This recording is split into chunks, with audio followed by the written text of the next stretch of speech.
سے تو آپ کا کنبہ ڈرتا نہیں، عادت ہے لنگر چلانے کی، عادت ہے لنگر چلانے کی۔ یہاں تو ہم بانٹتے ہیں، جب ہم کسی کا مزار کہیں ہوگا کسی کا کہیں، تو ہمارے مزار پہ پھر لنگر لینے کون کون آئے گا؟ آپ نبی نے اپنی بات کی سنیے، فرمایا طائفۃ من امتی یریدون بذالک بری وصلتی، میری امت میں ایک جماعت ہوگی جسے حیا ہوگا میری رشتہ داری کا۔ آپ حضور کی حدیث کے اس جملے کے ترجمے کو کھا گئے ہیں، مقدمہ تو میں آپ پر دائر نہیں کر سکتا، لیکن عدالت لگنی ہے۔ میں اس کو دوبارہ دہرا رہا ہوں تاکہ سمجھو۔ حضور نے فرمایا میری امت میں ایک جماعت ہوگی جس کو حیا ہوگی میری رشتہ داری کی۔ پانچ تن پاک کی نوکری وہی کرتے ہیں جنہیں محمد کے رشتوں کا حیا ہوتا ہے۔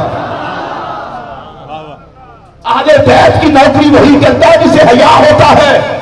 سرکار نے فرمایا وَبِرِّ، میری امت کا کچھ لوگ ایسے ہوں گے جو مجھ محمد سے اچھا سلوک کریں گے، وہ تمہارے دنیا سے جانے کے بعد تمہاری قبروں پر حاضری کے لیے آتے رہیں گے۔ یہ بات اعلان کرنے کے بعد نبی پاک علیہ الصلوۃ والسلام نے اگلی بات کی، اور اس بات کو بیان کرنے سے پہلے میں سارے حضرات کو چاہوں گا ٹوٹلی توجہ میری طرف کریں۔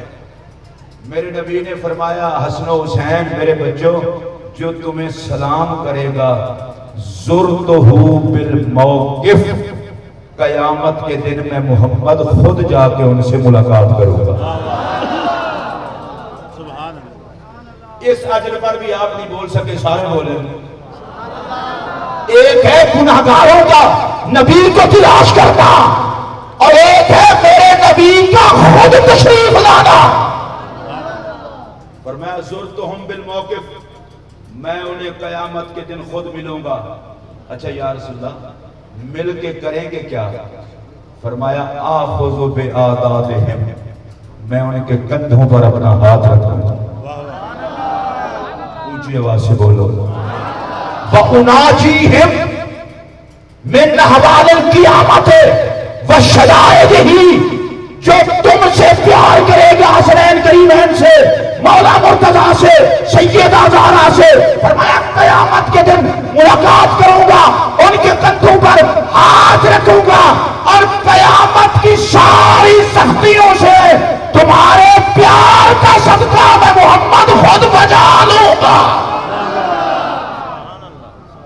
اب مجھے ایک بات بتائیں، جن کے پیار کا صدقہ حشر میں سنبھالنے میرا نبی آیا، جن کے پیار کا صدقہ حشر کی سختیوں سے بچانے میرا نبی آئے، خوش قسمت وہی بندہ ہے جو جیے تو پنج تن پاک کا نوکر بن کے، مرے تو پنج تن پاک کا نوکر بن کے، اور اٹھے تو پنج تن پاک کا نوکر بن کے۔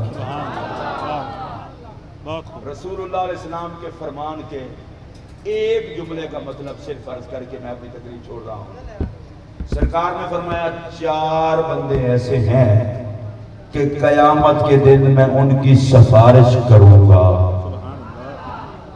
یا رسول اللہ کون کون سے؟ فرمایا المکرم لذریتی، جو میری اولاد کی عزت کرے گا میں مصطفیٰ اسے بے عزت نہیں ہونے دوں گا۔ آپ تک آواز میری پہنچی ہے؟ جو اولاد کی میری اولاد کی عزت کرے گا میں اسے بے عزت نہیں ہونے دوں گا۔ آج کے عرس پاک پر میرا مشورہ اور میری تقریر کا خلاصہ یہ ہے، جو بندہ بے عزت ہونے سے بچنا چاہتا ہے وہ حضور کی اولاد کی عزت شروع کر دے۔ ایک مرتبہ پھر بھی اگر کہہ لوں تو آپ کو تو کوئی ٹیکس تو نہیں آنے لگا۔ جو بندہ چاہتا ہے قبر میں حشر میں ذلیل ہونے سے بچ جائے، اسے مشورہ دیتا ہوں اولاد امام حسن کی بھی عزت کرو اولاد امام حسین کی بھی عزت کرے۔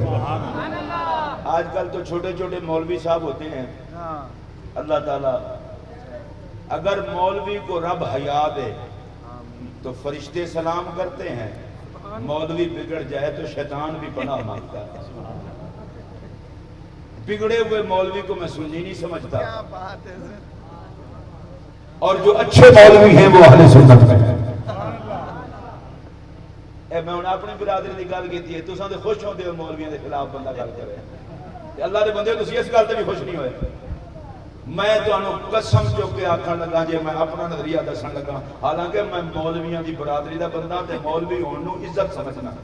جیڑا بندہ مولویاں دی صف وچ بڑھ کے پنجاں نوں برداشت نہ کرے، سمجھو رحمت علی صف وچ کوئی لعنتی والا ہے۔ تے جڑا مولویاں دی صف وچ رہ کے علی علی کرو، سمجھو اس زمانے وچ بھی ہور مر نہیں گئے یہ مولوی۔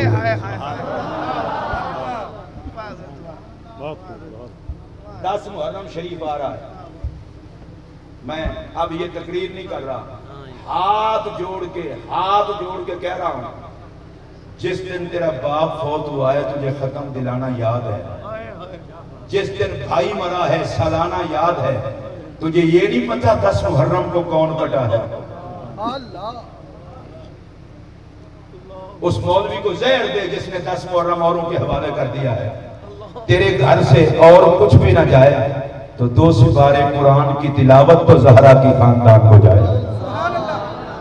اور میں مشورہ دے رہا ہوں، ممکن ہے کوئی غریب آدمی ہو، دیگے نہیں نہ پکا سکتا، صبح کے ٹائم اٹھ کر ٹھنڈا پانی بنا کے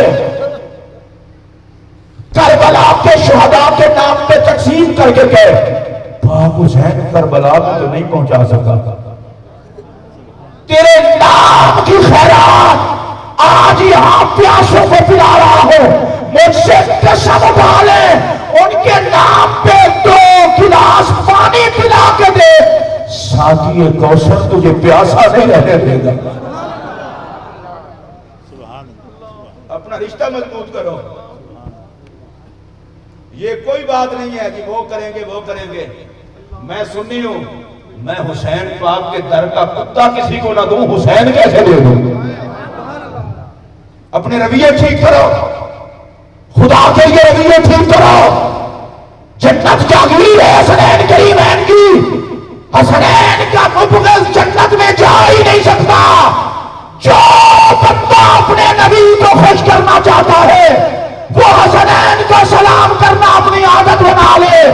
10 محرم کی صبح جب طلوع ہو، کسی اور سے طلوع نہ ہو، ساری امت کربلا کے شہیدوں کو سلام کرتی ہوئی دکھائی دے۔ یہ تمہیں کس نے سبق پڑھا رکھا ہے؟ یہ اوروں کا کام ہے؟ اور کس کا کام ہے؟ ولی سارے تمہارے ہوں، حسین کا نام کوئی اور لے گا؟ مجھ سے یہ وعدہ کریں کہ 10 محرم کو ہر گھر سے قرآن کی تلاوت بارگاہ اہل بیت میں پیش کی جائے گی۔ جو وعدہ کر سکتا ہے ہاتھ اٹھا سکتا ہے وہ اٹھائے، ہر بندہ اٹھائے، میں وعدہ کرتا ہوں میرے گھر میں ایسے ہوگا۔ اور یہ جتنے سادات بیٹھے ہیں اس عرس کے میزبان، ان سب کا باپ میرا حسین ہے، اور عرس والوں کا باپ بھی میرا حسین ہے۔ اور اس پر ایک ہی جملہ سنیے، قرآن کہتا ہے کل قیامت کے دن جہاں پر باپ ہوگا اولاد بھی ساتھ ہوگی۔ چلو بڑے خوش ہوئے ہو، جتنا ہوئے میں لگ گیا پتا، جہاں پر باپ ہوگا وہاں پر اولاد بھی ساتھ ہوگی۔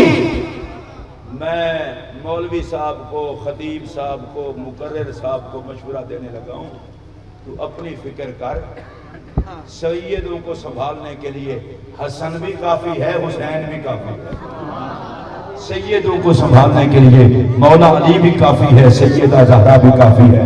اور ہاتھ جوڑ کے ایک درخواست، یہ جتنے سید ہیں میں مولانا حسب مراتب ہر سید کے قدموں پر ہاتھ رکھتے ہیں، یہ میں نے ہاتھ کا اشارہ ہی نہیں کیا، اگر تقریر چھوڑ کے گئے میں جا کے ہاتھ رکھنا بھی سعادت سمجھتا ہوں، ہر سید کے قدموں پر ہاتھ رکھ کے کہتا ہوں تمہاری محفل میں جو بھی آئے اسے یہ سمجھا کے بھیجنا کہ جن کو نبی نے پالا ہے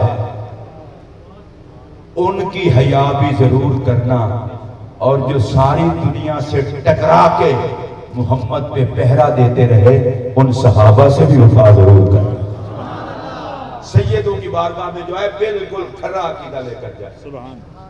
اور آج دعا کریں اللہ کشمیر کو آزادی عطا کرے۔ قبلہ ضیاء